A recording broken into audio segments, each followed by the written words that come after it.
Pagi biasa di SMP Tunas Harapan berubah menjadi mimpi buruk. Rani menjerit di tengah pelajaran.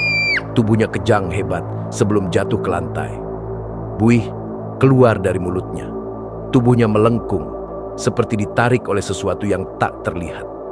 Satu persatu, murid lain ikut terjatuh. Dalam hitungan menit, kelas berubah menjadi kekacauan.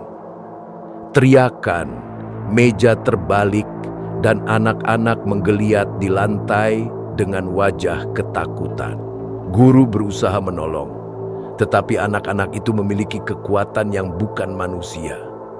Beberapa tertawa dengan suara kosong, sementara yang lain berbicara dengan nada serak yang menakutkan. Lalu tiba-tiba, hening. Semua murid menoleh bersamaan dan berbisik pelan. Sungai itu masih ingat. Desas-desus menyebar cepat di desa. Ini bukan penyakit, tapi kutukan dari pohon beringin tua di tepi sungai. Selama bertahun-tahun, warga selalu berdoa di bawah akar pohon itu, meletakkan beras dan dupa sebagai persembahan. Namun tahun itu, pohon ditebang tanpa ritual. Pohon itu adalah penjaga sungai. Sekarang rohnya kehilangan rumah dan marah. Mandor proyek tenggelam sehari setelah menebang pohon itu. Seorang pekerja hilang tanpa jejak. Orang tua murid panik dan memanggil dukun tua Mbah Suro. Ia memperingatkan, penjaga itu kehilangan tempatnya. Kini ia mencari akar baru di tubuh anak-anak kalian. Tangisan terdengar dari sekolah sepanjang malam. Malam itu, guru yang masih di sekolah merasakan suhu turun drastis. Udara berbau tanah basah dan busuk. Bisikan terdengar di sepanjang dinding, memanggil nama mereka satu persatu.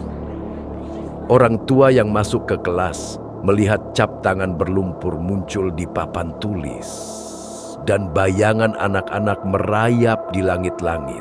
Saat fajar, Mbah Suro memimpin warga menuju tepi sungai. Persembahan berupa beras, bunga, dan air kelapa diletakkan di tempat pohon beringin dulu berdiri. Suara mantra menggema di udara. Angin berputar kencang. Perlahan, anak-anak berhenti kejang. Roh-roh itu tenang, tetapi rasa takut tetap menggantung di hati semua orang. Bertahun-tahun kemudian, tak ada guru yang mau lembur. Meja-meja bergeser sendiri, jejak kaki basah muncul setiap pagi. Nelayan di sungai bersumpah mereka melihat tangan pucat seperti akar bergerak di bawah air. Dan saat angin bertiup melalui pepohonan, terdengar bisikan anak-anak berkata pohonnya sudah tumbang tapi rohnya belum pergi.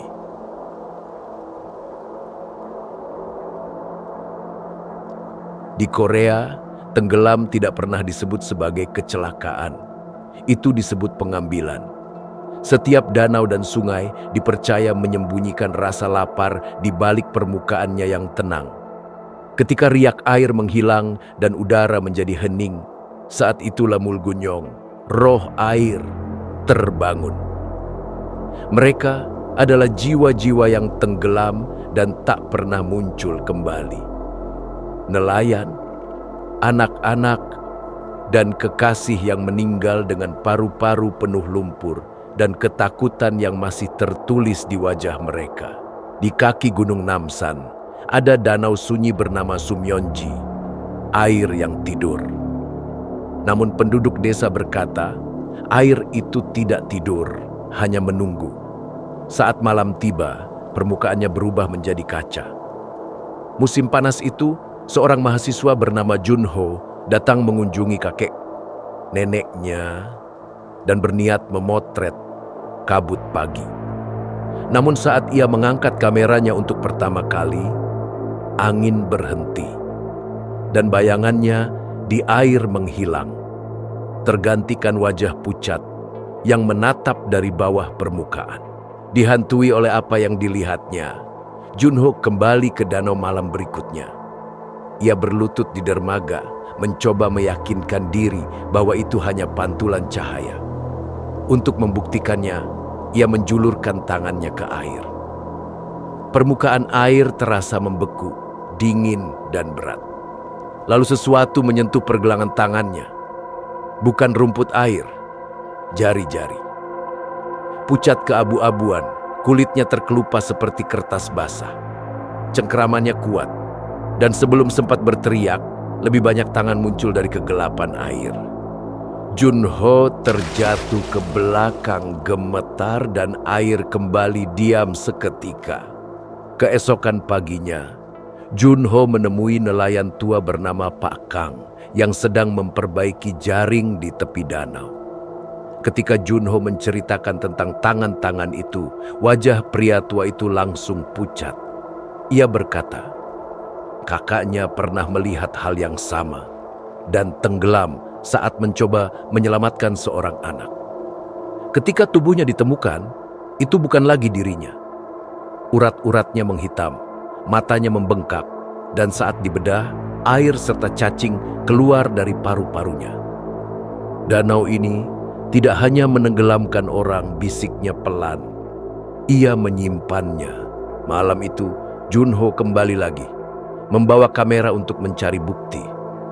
Ia menekan tombol, dan dalam cahaya kilatan kamera, ia melihat mereka dengan jelas.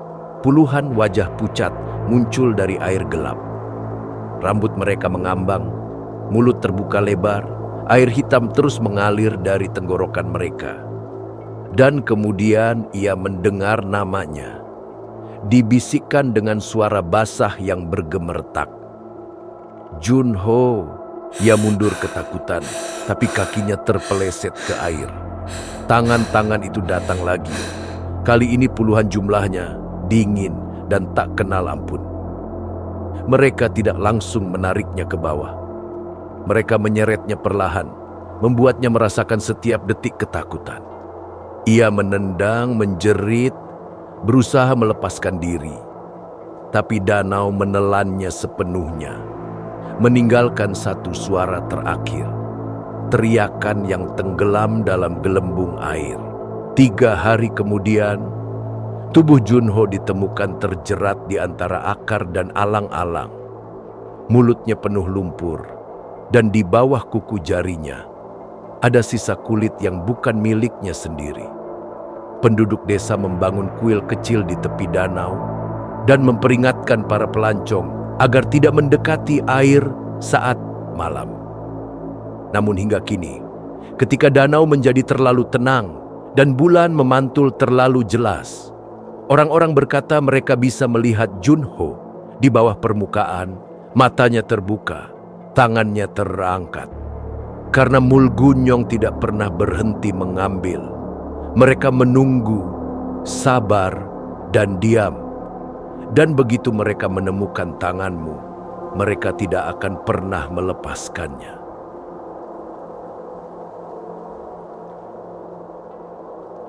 Di masa Joseon kuno, kesucian bukanlah pilihan, melainkan kewajiban.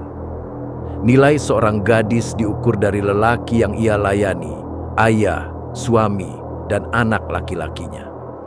Ketika Eun-hee, gadis muda dari Jeonju, meninggal sebelum pernikahannya, keluarganya memakaikan hanbok putih.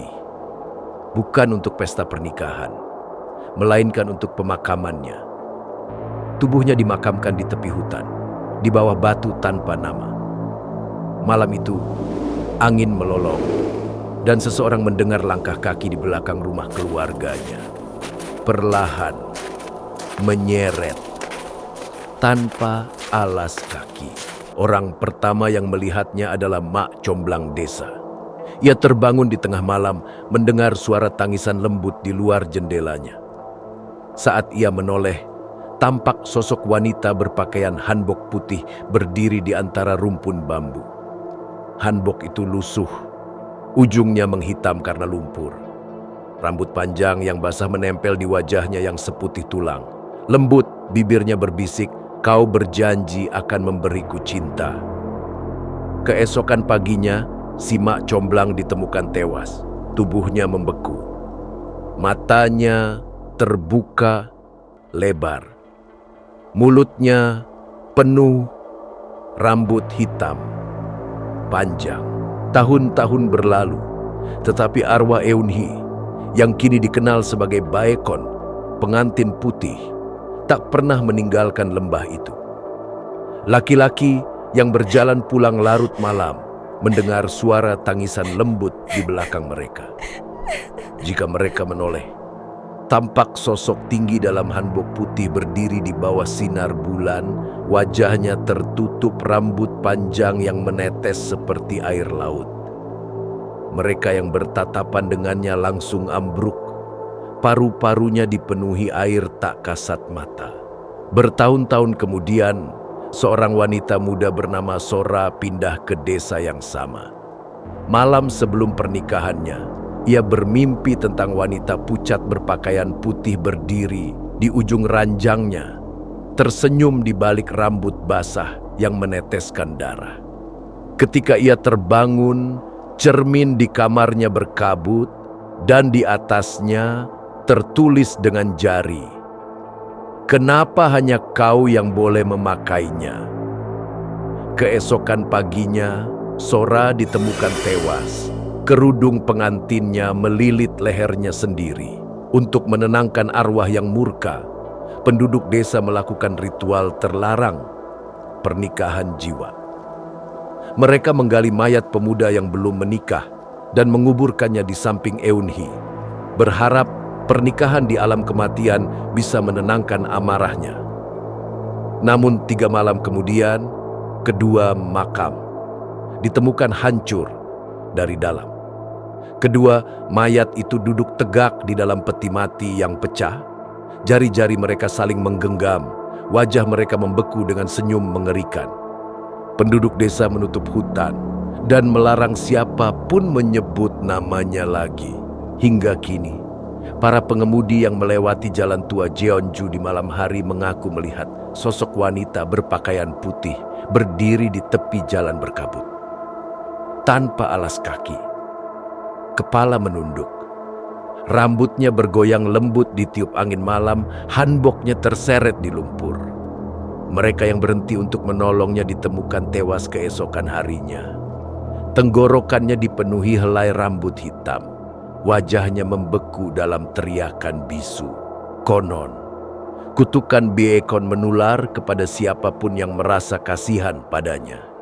Jika kau menaruh bunga atau sesajen di makamnya, ia akan mengikutimu pulang. Kau akan mendengar langkah kaki menyeret di lantai rumahmu, bisikan lembut di telingamu sebelum kau tertidur. Dan ketika kau terbangun, akan ada jejak kaki menuju pintu, tapi hanya satu pasang, miliknya. Jadi jika suatu malam kau mendengar suara tangisan di kegelapan, jangan menoleh, jangan menjawab. Karena sekali kau melihat wajah pengantin putih, ia tak akan pernah melepaskanmu. Mau tahu apa yang bersembunyi di kegelapan? Ayo, gabung dengan kami, sukai dan berlangganan.